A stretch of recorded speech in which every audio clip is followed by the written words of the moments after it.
tu es institutrice à la retraite. Pourquoi tu continues à t'occuper d'enfants? Alors, très bonne question, ma chère journaliste. Le mot retraite ne veut pas dire qu'on s'assoit sur un fauteuil et qu'on vieillit tout doucement.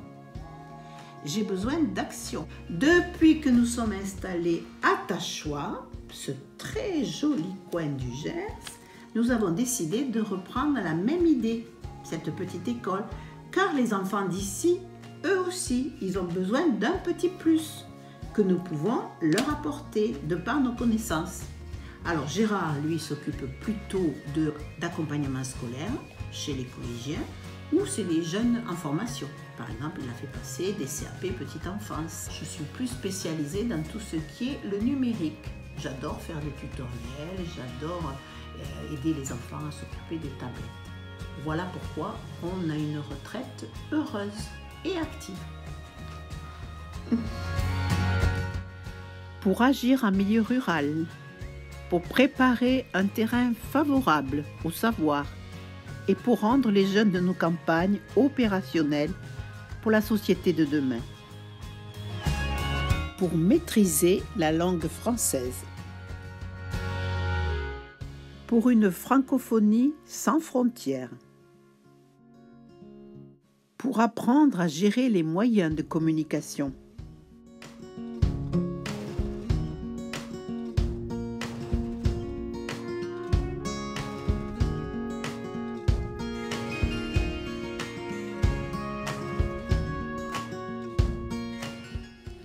L'atelier des apprentissages, c'est le principe de la classe inversée. Le but est de renforcer la maîtrise de la langue française. Vous trouverez dans cet atelier un atelier de français sous forme de tutoriel interactif, un atelier d'apprentissage de la lecture avec la méthode des alphas, un atelier de lecture pour aborder la culture régionale, l'atelier d'histoire pour comprendre le passé régional et aussi un atelier de loisirs créatifs, les savoir-faire de différentes régions du monde. Le petit journal de Mamilou. Il s'adresse aux jeunes de niveau CM1, CM2 et 6e. C'est un atelier avant tout d'écriture où chacun utilise les moyens multimédia proposés pour rédiger soit des articles, des documentaires, des petits films, des interviews sur le sujet de son choix. Le but est de parler de sa région, dans tout ce qu'elle a de particulier, et d'en transmettre la richesse aux jeunes de pays d'outre-mer ou de pays francophones. En échange, nous recevrons de la part de tous ces jeunes qui correspondent avec nous des messages, des interviews, des petits films, etc. Chacun pourra trouver des réponses et l'aide nécessaire pour réaliser les travaux demandés par leur établissement scolaire ou leur formateur professionnel, comme l'aide aux devoirs au collège, ou bien réaliser un mémoire, ou encore un rapport de stage, ou encore un accompagnement sur des cours de CNED.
Avez-vous une pâtisserie?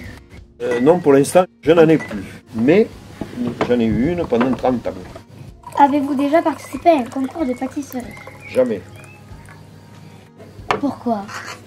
Eh bien, alors, si tu veux, quand même, j'ai passé le brevet de maîtrise. Alors, c'était pas vraiment un concours. Mais ça avait un peu la forme du concours. Mais après les concours pour le plaisir de faire de la compétition, non. Quel âge avez-vous commencé ce métier? 14 ans. Et j'ai travaillé pendant 44 ans.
Antoine Bouquin avait une famille de bibliothécaires.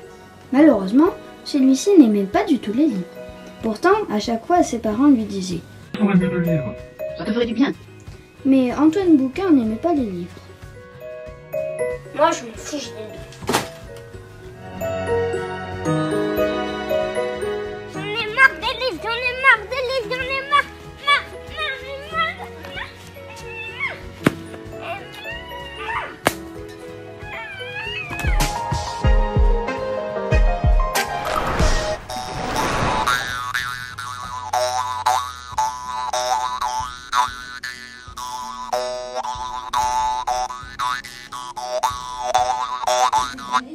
Bien, et tu la roules ou tu la plies comme tu as l'habitude de faire.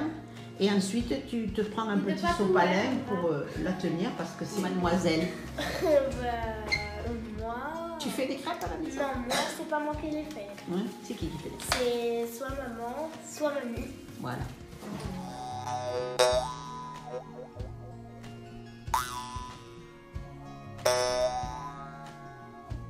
Ah, pas tous à la fois. De la fleur d'oranger. De la fleur d'oranger. De la farine. De la farine. Des œufs.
Il était une fois une petite fille qui s'appelait Kipa Kipa.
Regardez au bout du bâton, si vos yeux sont performants, on peut apercevoir une biche et ses fins. Waouh! C'est magnifique!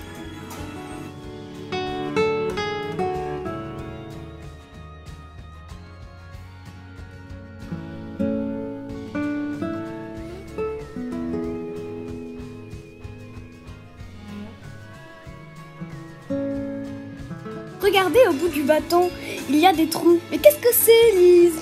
Ben, je crois que c'est des trous de top!